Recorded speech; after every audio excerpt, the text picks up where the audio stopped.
everybody, welcome back to our channel. In this guide, I'll walk you through the steps on how can you fix Samsung Galaxy Watch Ultra not receiving notification. Your Samsung Galaxy Watch Ultra is receiving notification. Ensure your phone and watch are both updated. Ensure that the Galaxy Wearable app on your phone is updated and that you've enabled notification for the desired app within the apps.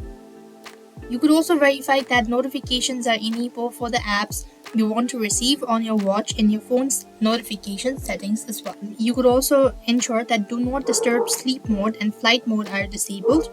You want to actually open up the Galaxy Wearable app, go to watch settings, and you want to go to notification and finally app notification and enable app notifications that you want to receive it for.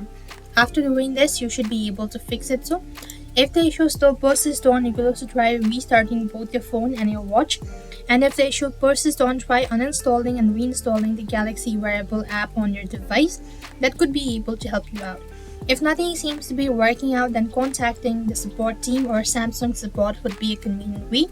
I hope the video was helpful. Make sure to like, share and subscribe to our channel. Thank you for watching. See you in the next video.